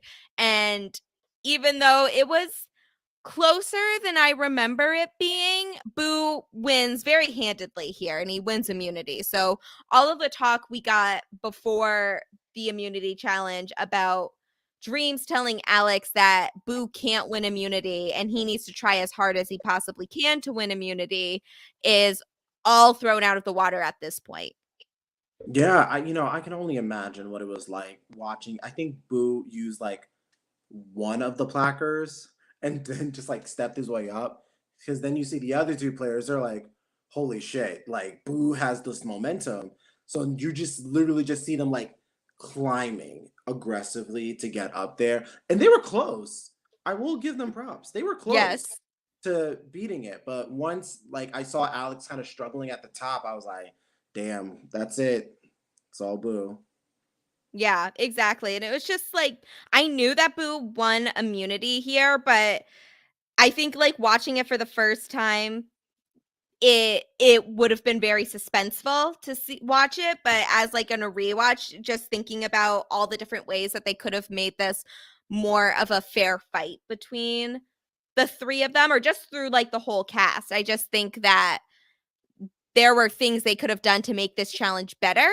And I think Mhm. for the position that they were in this game, with Alex being the odd man out and them having one person, probably the person most likely to beat Alex in this immunity challenge, getting this huge advantage at because he won the reward challenge, which also heavily favored him because, as you said, Malcolm, he is a big boy. And it just could have added some more suspense, but everything we get after the immunity challenge is actually pretty interesting to me. Yeah. Yeah. And then so Alex realizes what a terrible position he is in after the immunity challenge because the person that he probably could have convinced people or had the highest chance of convincing people to vote out over him won immunity, that person being Boo. So he has to go for plan B, which is convince those that aren't Earl. Well, I guess he did try to convince Earl. So basically convince the syndicate members that are not Yao Man to vote out Yao Man because he has an idol and because he's a big threat in the game. Now, I'm gonna tell you what my thoughts were hearing this pitch again, and I wanna, Malcolm, like, let me know what you are getting from what I am receiving for what I am giving you right now. Yeah. So, um, when we have so Alex, I think, started off with a really strong pitch about how Yao Man has an idol and he's going to be a really big threat in the game. But then I think his biggest missteps here were that we did not see him trying to have the same conversation with Boo and Stacy. And I kind of feel like this is who he needs to convince. And also, I think that he should have talked to Dreams and Cassandra without Earl there. And that's the problem that I have with this because in some ways, yes, it would have been better if like obviously I think Earl is the biggest reason why they didn't go with this plan to blindside Yao Man because I think that if they went with this plan at that point in the game, the fact that Earl and Yao Man are so close and that, it's so obvious to everyone that they are close. I think that Earl would, at that point, he would have had to align with Dreams and Cassandra. But it's the fact that Alex made this pitch to Earl and Earl denies it right away. Like he automatically shuts this plan down. He's winking at people. He's like, just treating it as like a desperate attempt to stay in the game. And it just like he just shuts it down so clearly. And he's not worried about like risking his game here. Like he is going to risk the game to keep Yao Man in the game. Like he's not really worried about Yao Man's threat level to beat him at this point. This is not a concern for him at this moment in the game. And I think he can also see the downward slope of like, okay, well, if we give Alex a pass this round, then it's going to go another round, and then it could happen again, and then all of a sudden now he's in the finals and all his friends are in the jury. So there's a lot that like shoulda, coulda, woulda here, but I also don't understand Alex's pitch of, well, if you don't take out Yao Man here, he's gonna turn on you next. Like that's just a very weird spin on what he was initially selling, which I thought was a good pitch. I thought a lot of like, what Yeah. did Alex need to do in order to save himself? And I think the first problem was that Alex picked the wrong target. Like he was saying all the right things Mm-hmm. for about Yao Man, but Yao Man was too insulated. I Yeah. think if Alex, especially knowing who Alex is talking to, right? Like he's going to Cassandra and Dreams and Earl. I think if he targets Stacy, I think he has a better chance. Knowing that Stacy is who Yao Man kind of wants to bring instead of Dreams. You know, you Mm-hmm. kind of cut that option from Yao Man. Yao Man's now forced to work with Cassandra, Earls, and Dreams. Alex stays another day. He buys himself a little more time, you know, but Mm-hmm. like Alex would have had to been, it would have been crazy if he somehow gets to Yeah. the end. But I think for that particular round, I think if Alex focuses his energy on Stacy instead of Yao Man and Yeah. use Earl, Dreams, and Cassandra, I Mm. think I think he stays. So I find that interesting because I also thought about what if he threw the target on another person? And I don't think he can do anybody in the All Black Alliance because then you have two automatic no's there. Even if Right. I guess he could, I guess he could convince Yao Man, Stacy, and Boo to get rid of Dreams. I don't know how Stacy feels about Dreams at this point, but Dream seemed really excited to get rid of Boo, so I'm assuming Boo is a similar feeling the same way forward. So I think that so I made this little chart here. I don't know if you can see it. Here we go. Mm-hmm. So this is the syndicate alliance here. And it's the like this is the inner workings of the syndicate. And then this is Alex, who is, he is out of the running. He's out, he's voted out, but he's also not in the syndicate alliance at this point. For those that are listening to this on the audio version, I am just making a this is a very poorly drawn chart, very confusing about all of the players that are in the Syndicate Alliance with Alex X'd out in the corner because he is no longer in the game, but he was in this episode. So then we have Earl, and Cassandra.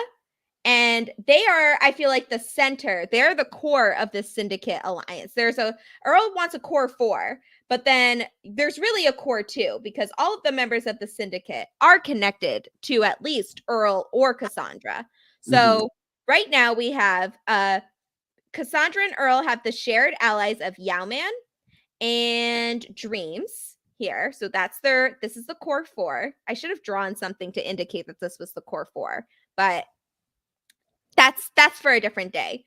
And then we have Yao Man with his little turtle idol. You can't see, there's a turtle.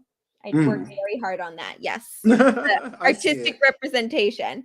And then Yao Man and Cassandra are both closely aligned with Stacy at this point because we get that point where Yao Man wants to go to the end with Stacy, and Stacy says that, or not Stacy, Cassandra says that she is quite confident that she will be able to get Stacy and Dreams to vote with her, no matter which way Mm-hmm. she decides to go.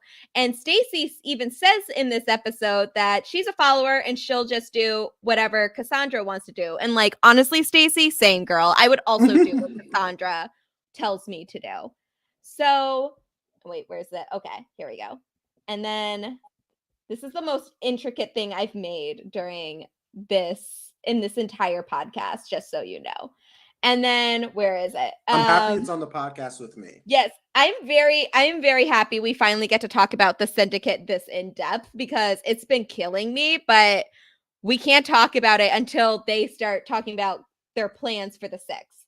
And Mm-hmm. then Boo, who is he's furthest away because he is very clearly not in the he is not in the inner circle of the syndicate, and I don't really know who he is closely aligned with here, but it seems like he has enough of a connection to Cassandra and Earl so that he is still in the alliance and he was not the immediate target now that Alex is still in the game. But if Alex had won immunity, Boo was probably the person that was going to go here. So this Yeah. is the very complicated map to the what is presumably a very simple alliance of 6, and it is quite interesting that like we are here at this point. But that is basically what I got from this breakdown of what is currently going on in this episode. I think that map is 100% accurate. And I think that is why I think Alex's target, because Boo's off the table since he won immunity, it has to be Stacy. Because I Yeah. think Boo's that far removed. I think Stacy is the second most far removed, right? And Yeah. all Alex would need to do is to convince Earl and Dreams. And if Earl and Dreams are down with it, if anything, it puts more pressure on Cassandra to then say, do I go with the All Black Alliance that want to do Stacy and we give Alex a pass, or do I stick to my guns because I want to work with Stacy and we take out Alex? Yeah. This is a good point. And I think that this is I think that Cassandra made the right decision for herself here, because I think her relationship, her strategic relationship with in the game with Earl is much stronger than with Alex, and it does not, and with Yao Man. So it does not make sense for her to discard one alliance member with Yao Man, and at the probable risk of pissing off another one in Earl, to get out Yao Man at this point in the game, at final 6. I mean, at final 7. So this does not make sense currently for Cassandra. And because it doesn't make sense for Cassandra, it does not make sense for Dreams, who is also in a very close alliance with Cassandra and Earl, as we know. Although I think it makes more sense for Dreams, because I think there is a world where he can get rid of Yao Man and work with Alex if he needs to, but then still rely on the core alliance of him, Cassandra, and Dreams. But this does make good sense for Boo and Stacy. But Stacy wants to rely on her relationship with Cassandra, and I can't blame her. And then Boo is just not really a factor here. Did Alex even pitch to Boo? From what I'm assuming, he did pitch to Boo, but we didn't see him make a pitch to Boo. No, I don't think. I think Yeah. because he wants Boo out and Boo won, I don't think he wasted his time Yeah. with that. And I just want to give a shout out again, or like recognize that like all this power lies with Cassandra. Yeah.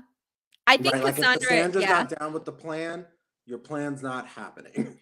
This is what, and she had such a good confessional about this too. Her and Earl, they're like, I think these are the two in the power position. And I think when I watched this, well, when I first watched this, I was 12. So that is, much different viewing as a youth. But I think like as when we think about the season and we think about like the strongest players in the game, I think people regularly talk about Earl, Yao Man, and Dreams. I think those are, and then like Alex is like the powerhouse of the opposing alliance with the Four Horsemen.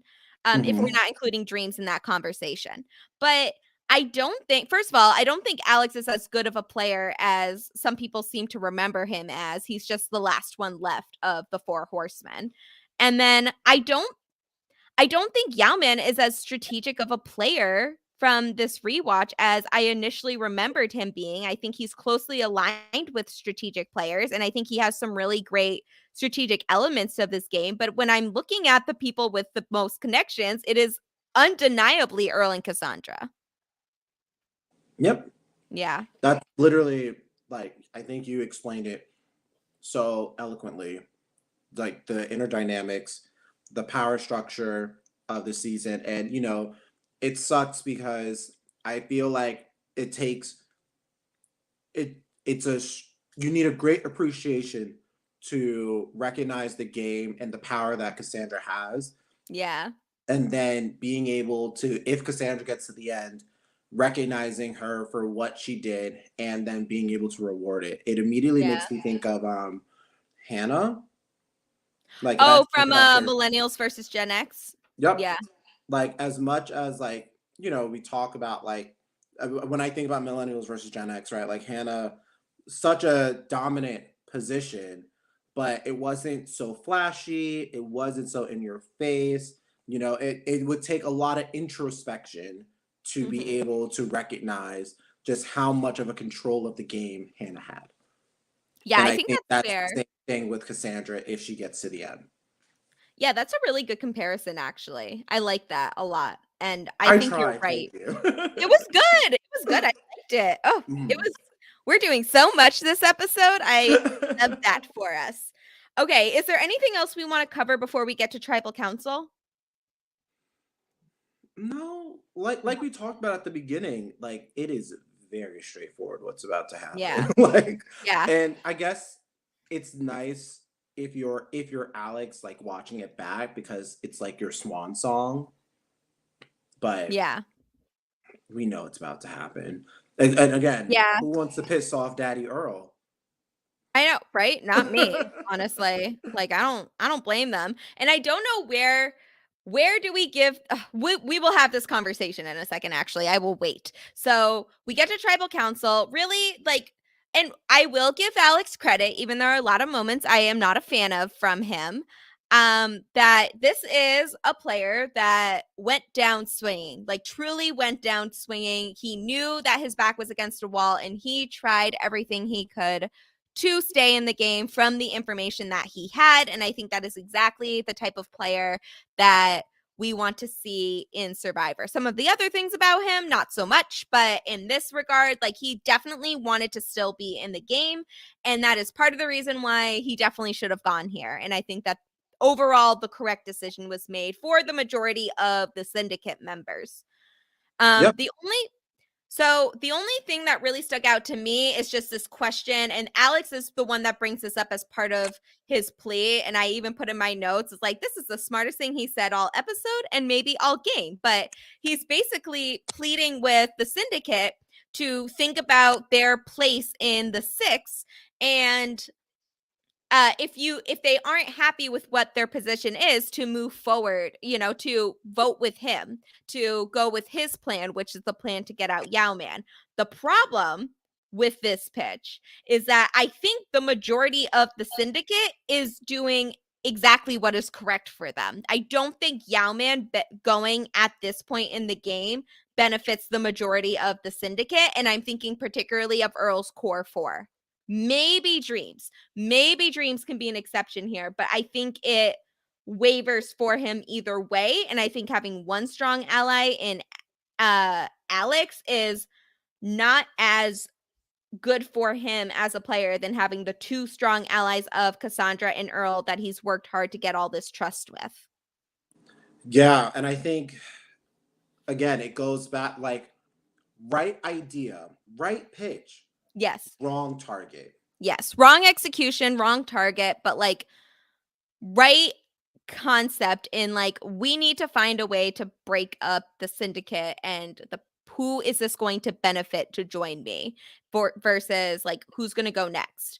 So right idea, not as good in execution, but that is the end of Alex and the end of Alex in Survivor Fiji in this game. He is going to be joining the jury now, but he was unanimously voted out.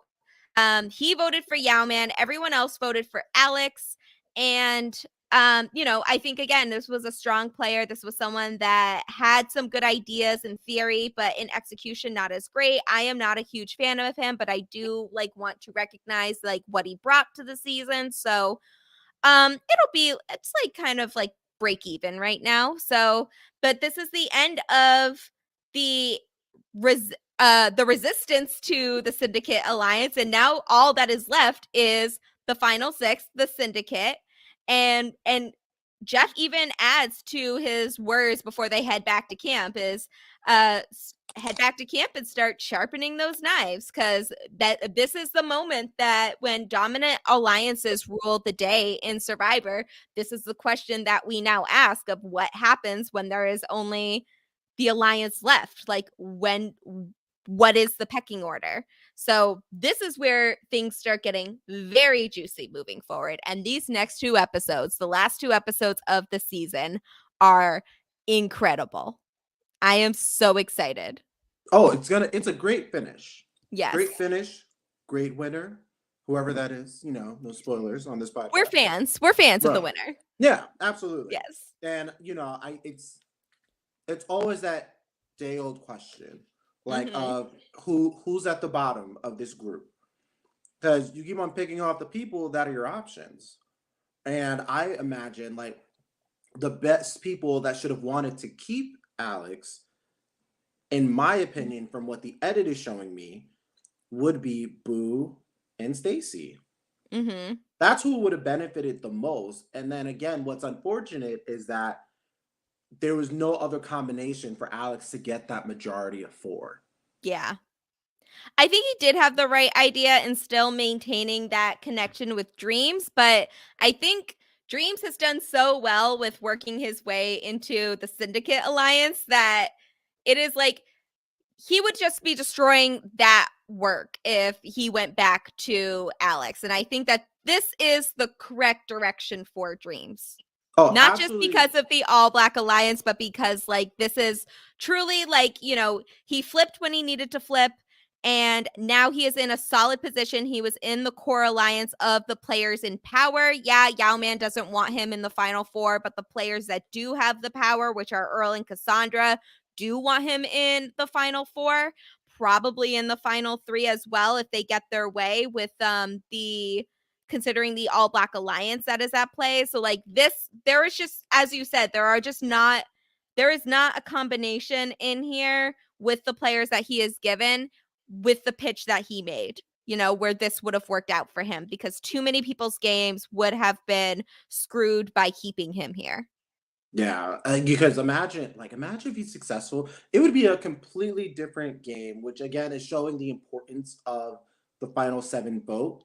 Yes. Imagine if he gets out Stacy, right? Then if you're Alex, then your pitch has to be like, hey, me, you, Boo, gotta team up. We gotta tie it. Who Yeah. knows how the tie is gonna work? Now you have a majority, and maybe you flip again. Yeah. So this would be yeah, that would be really interesting. I'm trying to see where like Alex even voting out Yao Man or Stacy here, it's just like there are so many things that could have happened, but like I think that the right call was made for the majority of people, and I think that is where Alex really screwed up. And I think a lot of the little things that he did to the game led him to this moment. I don't think this is just bad luck for him. I think that like who he is and how he was as a player. I'm thinking about like some of his more entitled moments. That Yeah. this is really like at the end of the day, I would not consider this him being screwed over in any way. This is the results of his own decisions, but he tried to make these choices work for him just a little too late for me. Yeah, it was Yeah.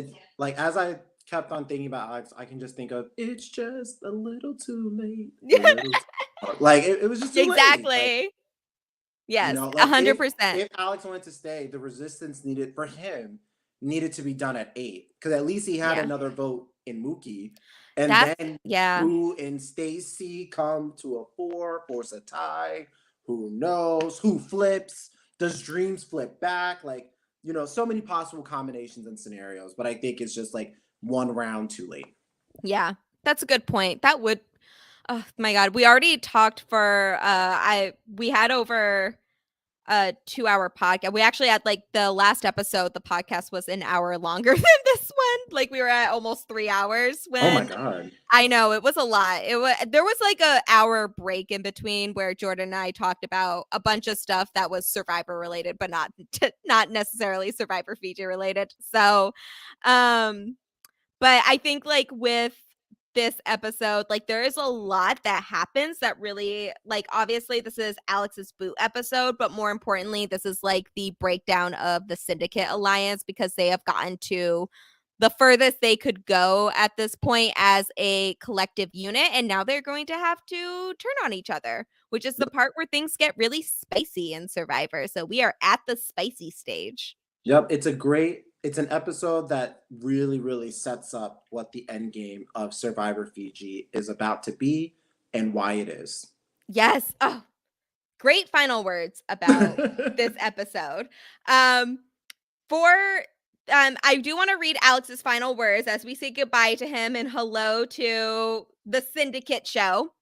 And Alex said in his goodbye message, I know that I played this game to the best of my ability. I gave it 110% every single day I was out here. For all those kids out there who think their situation is hopeless, just remember to never stop dreaming, never stop fighting. You can and will amaze yourself. I think the 6 remaining players are living in a dream world, and if they think that they're not going to have to backstab each other in there. I mean, things are going to get very ugly at this point. And I like in some ways I agree, because I agree with Alex saying that he gave it 110% and that he played the game to the best of his ability. That I agree with.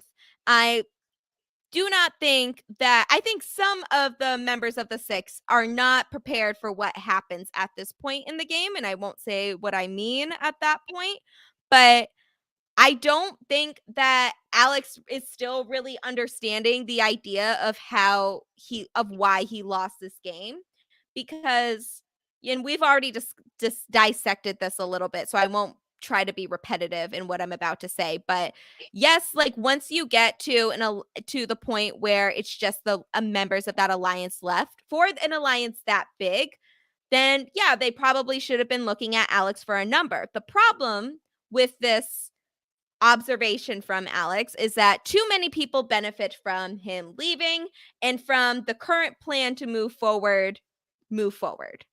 So I think that is where Alex is, he is not able to really recognize his own shortcomings in the game very well, but I do agree with him that he did give 110% every single day, and I will leave that at that point. I will stop there with my opinion on that before I say anything else. Now, Malcolm, I have to ask, have you listened to any of the Fiji Forever episodes yet, by any chance? I listen to them when I'm at the gym. Yeah. Okay. So, do you know that what happens at the end of this episode? Yes. Yes. Okay. So, are you ready for the awards? Yes. Yes. So, we have 3 awards that we give out every episode. The first 2, we can each make our own submission for it, like we get our own award. And then the last award is one that we decide together. So, first one is Best Confessional. So for me, the best confessional was the confessional that Dreams gives with his love letter or with his letter from home. Again, just giving us more insight as to who Dreams is as a person, giving us some insight as to like why he's playing the game, what it would mean for him to win this game. Um, I think it's just raw emotion, Yeah. and I love that. I agree. I also really liked that confessional. I am torn between. So I agree. I do like that confessional, so I'm going to throw out some different ones here. I do like the I like Earl's confessional at the very beginning. Like it's still I remember this confessional from my last rewatch as well, where Earl was annoyed about the split vote and he was just like, I didn't even want to do the split vote. Obviously, one of them would vote against the other. Like it was just, I think this was just Earl being exhausted and like knowing that he was right and just needing to like vent for a moment, but it just made for very funny television. Like Earl is just a very funny confessionalist to me. So I liked that one. And I liked Cassandra's confessional about how confident she is that um Stacy and Dreams would vote the way that she wants to vote. So I think that is also a really good option for her. This is hard. I don't want to You they see, all I picked the emotional one. I know You are like the game heavy ones. I know, and I like both. The Black Alliance just had a really good episode here. Like they all killed it in their own ways, and this is so hard. Um, I'm gonna go. I'm gonna go with Earl's confessional because my pick for funniest moment, I think, will be coming from Cassandra. If we want to go into the next episode, or in the next reward, which is the funniest moment. Yeah. So I would say for me, and I don't know why, but honestly, the confessionals of Yao and Dreams talking negatively about Boo, basically saying how he like talks too fucking much during the reward. And I feel like Boo being so oblivious, Yes. he's even being perceived this way, like that tickled something in me. That was very funny. I agree. That was a good one. I am going to pick, it's one of my favorite moments from Cassandra, and we didn't even talk about it when we got to this point from this episode. But at the tribal council, and this is one that I have referenced many a time, not on Fiji Forever, but just in my general talk of Fiji and the queen that is Cassandra Franklin. And Jeff goes around to each person in tribal council and asks about how, if they are worried or not about them going home here. And he goes first to Alex and says, "Are you worried about tonight?" And Alex said yes. And then he goes immediately to Cassandra afterwards. It's like, "Cassandra, are you worried about tonight?" And she's just like, "No." Like, she does it just so happily, and it's just like so confidently. And we as the viewers know Cassandra has absolutely nothing for worry about. If anything, she is one of the few players that are actually in control of the situation that is about to happen. But the way she says it, when it's so obvious what is going to happen next, is just so funny. And I think she genuinely meant it to be nice. But if it was me out there, the petty bitch that I am, I would have been like, no, like, it's just missing a hair flip. I love it. Just like, It makes me think of the Sandra moment in Game Changer where she was like, "I'll tell you right now, I'm not going home," or I forget yes, how she exactly. words it, but to be like that confident, like, "I'll tell you right now, I'm not going home," like that's some badass shit right there. Yes. So that takes it for me. It's one of my favorite underrated moments of Survivor Fiji. And I think it's just like, it's great. It's a great moment. I might be one of the few people that find it funny, but it is my favorite moment of the episode. Cassandra got my vote for funniest moment 2 weeks in a row now, my comedic queen. The second one last week's was when she put Earl in a chokehold during the reward challenge. So that was so Good funny. moment. Good moment. I need a bet. Release the Cassandra cut, please. Someone with editing skills. Release the best of Cassandra Franklin cut. I Right. thank you. All right. And now, Malcolm, this is the award that I have been going back and forth about all day. My mind is reeling around it, and I still don't know what to do. So I need to walk through this with you. The award this is the one we decide together. Okay. Um, the who wins the episode. So this does not have to be indicative of anything that happens in the future. It could be the person that's voted out next. We do not have any specific criteria for it. It is just, when we look at this episode as a standalone episode, who do we think is the winner of this episode? Because I have been going back and forth, and I think you know who I'm going back and forth between, but I'd love to Mhm. hear your points on this because I am stuck right now. I thought about it, and I imagine my guess is that you are stuck between Earl and Cassandra because I think they Yes. are the power players of this episode. Yes. I'm going to give it to Earl. I give it to Earl. Earl Yeah. tells us at the beginning he's pissed. He wants Alex out. He is on a mission. He achieved it. Mhm. And even though Cassandra was presented with the options, right? She was first presented with the options, and I think Cassandra maybe had a decision, could have made a decision, but I think it was Earl that was like steadfast, right? We're Mhm. getting the confessionals of like he's winking at dreams. Like, I'm telling you right now, like Earl had a target. That Mhm. target was not wavering, and Earl hit it. So I think Earl's the winner of this episode. Okay. That I agree with that. So I do want to just say again, and you were correct. My choice was between Earl and Cassandra.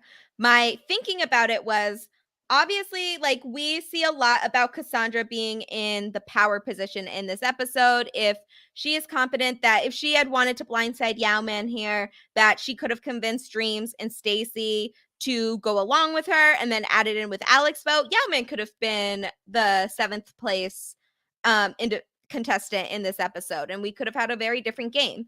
So I think that Cassandra wielded a lot of power that isn't really talked about a lot in this season.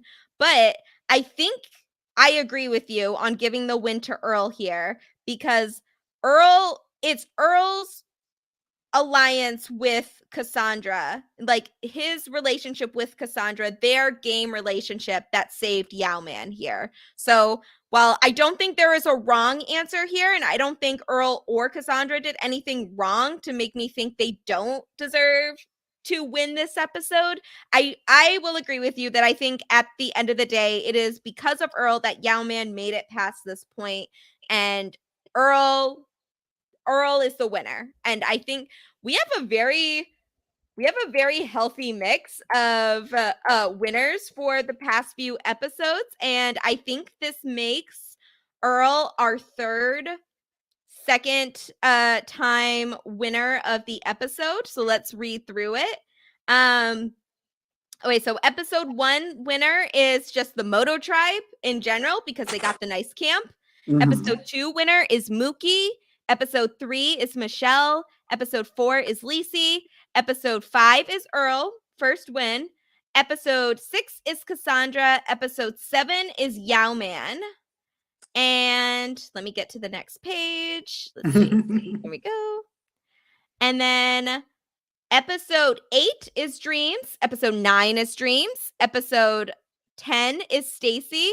And episode 11, the past episode, is Cassandra. So that is Dreams and Cassandra, our first two-time winners of the episode. And Earl is now our second two-time winner of an episode. So our All Black Alliance, Malcolm, is looking pretty damn good right now. It's the only players in my handy dandy little chart that have won 2 episodes.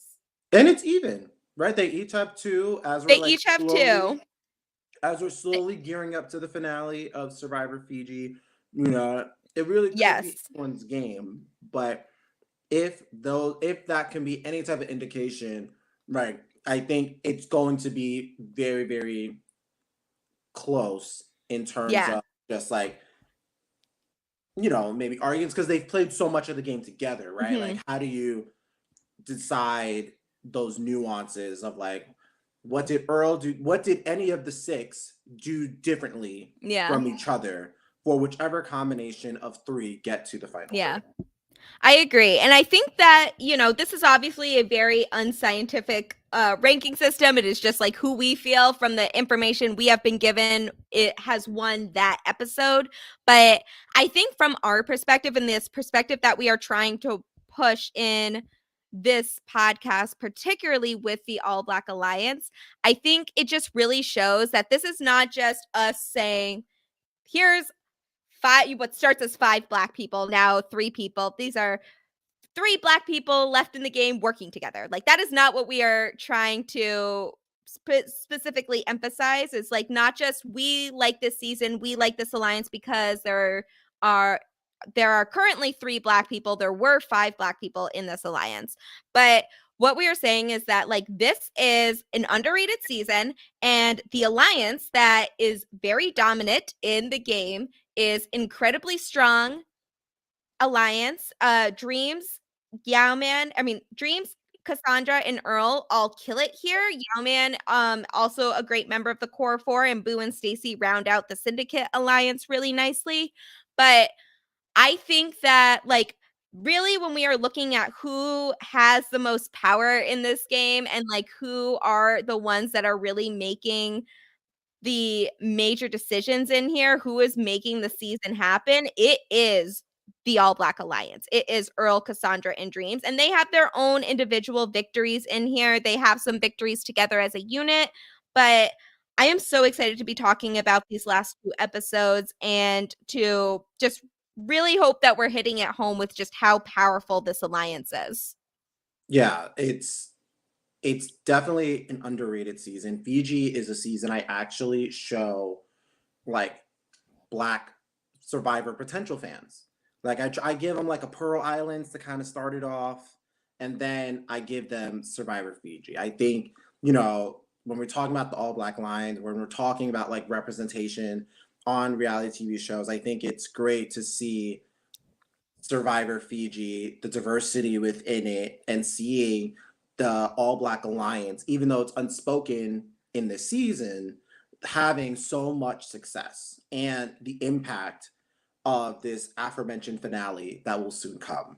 which Yeah. I'm sure is going to be a great episode to listen to Oh my later. God. I will just, it's going to be a 12-hour podcast. I'm just like so excited to fangirl about everything about this season, but I can't wait. I'm very excited for it. But Malcolm, I am so glad that, this is not the first time we have podcasted together, but it has been quite a while since we last podcasted together. So I am so happy that you are back, that you were able to rise to the occasion when I needed someone to talk about this episode with me. We are 2 hours in, so we had a lot to say about what seemed like a very straightforward boot when I initially asked you to come on. So, we got a lot of opinions, and I would say they're good ones.